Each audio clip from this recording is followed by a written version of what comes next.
एक बार की बात है, एक जंगल में बकरियों का एक झुंड रहता था।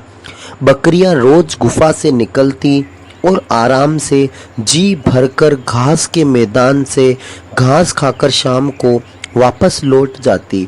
उनके दिन इतने मज़े से कट रहे थे कि उस इलाके के बारे में किसी जंगली जानवरों को पता नहीं था, इसीलिए वह सभी सुरक्षित थी। लेकिन एक दिन दो भेड़िए जो कि कई दिनों से भूखे थे, भटकते भटकते उस इलाके में पहुंच गए। उन्हें अचानक बकरियों को झुंड दिखाई दिया। उन्हें देखकर वह खुशी से उछल पड़ते हैं।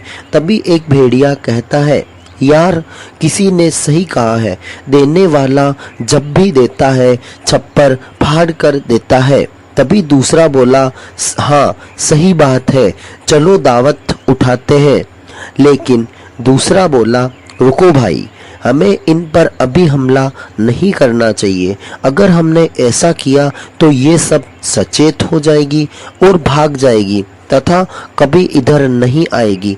इसीलिए हमें थोड़ा दिमाग से काम लेना चाहिए। यह देखो, हमें इन झाड़ियों में छुप जाते हैं। जैसे ही कोई बकरी इन बकरियों से अलग होकर इस तरफ आएगी तब हम इनका शिकार करेंगे। दूसरा भेड़िया उसकी बात से सहमत हो गया और वह दोनों एक झाड़ी के पीछे छुप गए। कुछ देर बाद एक बकरी उन बकरियों के झुंड से बाहर निकलकर झाड़ियों की तरफ आई।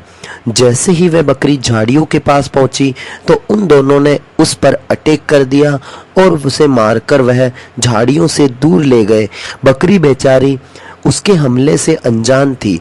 वह अपने साथियों को सचेत भी नहीं कर पाई। फिर क्या था, दोनों भेड़िए रोज झाड़ियों में छिप जाते और जैसे ही कोई बकरी अपने झुंड से अलग होती वह उस पर टूट पड़ते और भेड़ियों के दिन मजे से कटने लगे। भेड़ियों के रोज दावत होने लगी। उनके दिन मजे से कट ही रहे थे। लेकिन 1-2 महीने तक यह क्रम लगातार चलता रहा। अब लगभग सभी बकरियां खत्म होने को आ चुकी थी। वह दोनों भेड़िए लगातार शिकार करने से हट्टे कट्टे हो गए थे। वह बोले, दोस्त, 2 महीने तक तो इतने शिकार कर लिए कि अब 2-3 दिन तक गुजारा हो सकता है। अब 1 सप्ताह बीत गया था और उन्हें कोई शिकार नहीं मिला था। तब एक भेड़िया बोला, मुझे लगता है अब सारी बकरियां खत्म हो चुकी है। अब हमें इस इलाके को छोड़कर किसी नए जंगल की तलाश करनी चाहिए। ये बात सुनकर दूसरा भेड़िया बोला, हाँ तुम सही कह रहे हो, हमें यह जंगल छोड़ देना चाहिए। कहकर वह दोनों भेड़िए वहां से जा ही रहे होते हैं। तभी एक भेड़िया बोला, अरे रुको, वह देखो, वहां एक बकरी चर रही है। तभी भेड़िए आपस में बात करते हैं और उस बकरी की नजर उन दोनों भेड़ियों पर पड़ती है और वह बकरी डर जाती है और वह पास स्थित गुफा के अंदर जाकर रुक जाती है। गुफा का मुंह इतना छोटा था कि भेड़िए अब रोजाना मांस खाकर थोड़े हष्ट-पुष्ट हो गए थे। भेड़िए उस गुफा के अंदर नहीं घुस पाते हैं और वह बाहर बैठ जाते हैं। गुफा के अंदर छोटी घास होने की वजह से बकरी उसे कुछ दिनों तक खाकर अंदर ही रहने लगी। भेड़िए बाहर बैठे बैठे अब ऊब चुके थे। उन्होंने एक योजना बनाई। उनमें से एक भेड़िया बोला, बहन, अरे बहन, हमारी बात सुनो। बकरी चालाक थी। वह बोली, क्या हुआ भेड़िया भैया?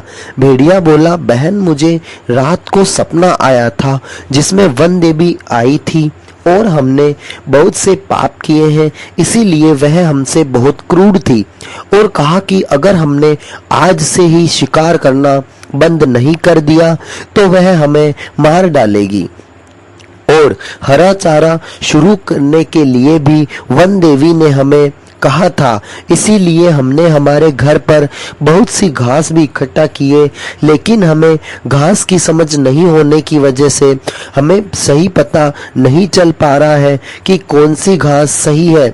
इसीलिए कृपा करके हमारे रात्रि भोजन का प्रस्ताव स्वीकार करें और हमें ये मार्ग दिखाएं कि कौन सी घास इनमें सही होगी।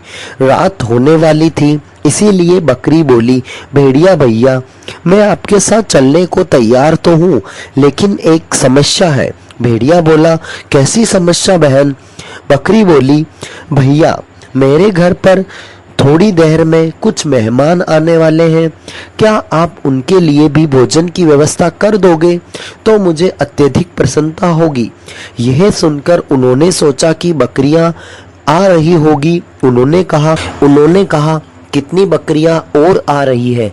तभी बकरी बोली, अरे नहीं भैया, वह मेरे मेहमान और कोई नहीं, शेर राजा है, जो मेरे भैया है, मेरे मेहमान है, क्योंकि मैंने किसी समय उनकी जान बचाई थी। आप चिंता ना करें, वह आते ही होंगे। उन्होंने मुझे संध्या के समय को आने के लिए कहा था, इसी गुफा के अंदर। तभी दोनों भेड़िए आपस में एक दूसरे को देखकर भेड़िए काफी कांपने लगते हैं और शेर राजा का नाम सुनकर वह दोनों वहां से दुम दबाकर भाग जाते हैं और फिर कभी उस इलाके में नहीं लौटते हैं। वहां से बाहर आई बकरी अब रोजाना हरी घास खाती है और आराम से अपनी जिंदगी जीने लगी। इस कहानी से हमें ये शिक्षा मिलती है कि विकट परिस्थितियों में भी बुद्धि बल का प्रयोग करना चाहिए। बड़ी समस्याओं को भी बुद्धि से हराया जा सकता है।